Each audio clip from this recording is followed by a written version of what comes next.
Halo teman-teman, Mari jumpa mengenal lagi dengan hepatitis Nelis. B. Teman-teman di luar juga mungkin sudah dengar berita gempar Hepatitis B terkini banyak yaitu diderita masyarakat sakit di seluruh hepatitis dunia. akut.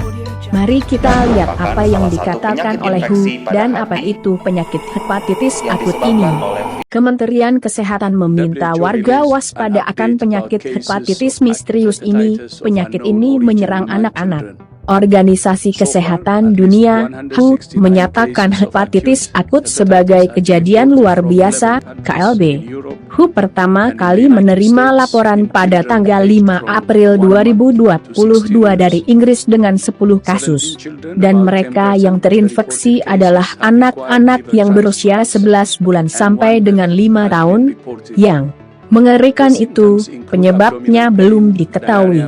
Dan saat ini di Kementerian Kesehatan RI juga melaporkan 3 kasus kematian yang diduga akibat hepatitis ini. Adapun gejala yang ditemukan pada pasien-pasien ini adalah mual, diare berat, muntah, demam, kuning, kejang, dan penurunan kesadaran. Dan di sini kita akan mendengarkan penjelasan lebih mendalam dari dokter penyakit dalam, yaitu Dr. Abdul Haris. Hepatitis B itu adalah satu jenis virus hepatitis di mana dapat menyerang manusia, dan biasanya dia masuk dalam darah manusia dan dia berkembang biak di situ ya. Gejala pertama itu pada saat akut biasanya pasien itu flu-like symptom. Jadi kayak demam, batuk, pilek. Tapi diikuti gejala berikutnya mual, muntah, dan setelah dilakukan pemeriksaan biasanya itu diperiksa hepatitis B-nya positif.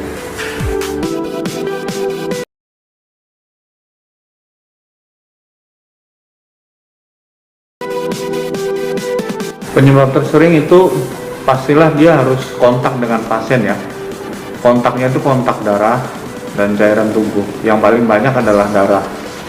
Jadi pada masyarakat hati-hati dengan transfusi darah yang tidak aman.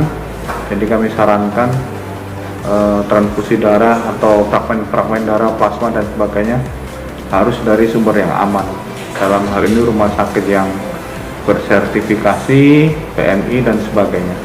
Kemudian petugas nakes yang sering tertular dari pasien akibat alat-alat yang digunakan, misalkan jarum suntik, kemudian alat infus, dan jadi fatwanya adalah bahwa harus ada kontak dengan pasien yang sudah menderita hepatitis B. Penyebab yang lain adalah karena tertular cairan daripada pasien ya.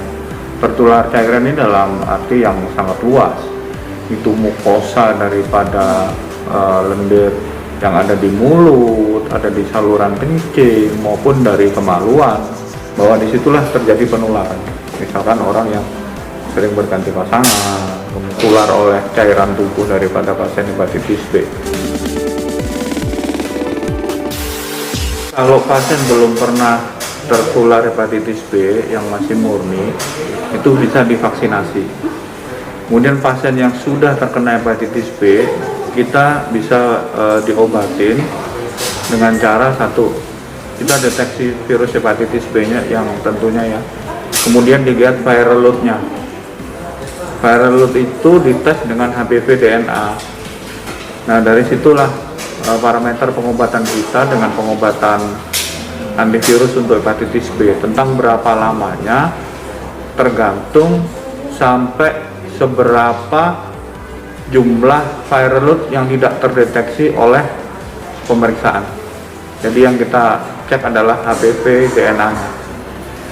Biasanya sih kalau viral load-nya nggak terlalu tinggi, antara 6 bulan sampai setahun, biasanya udah negatif.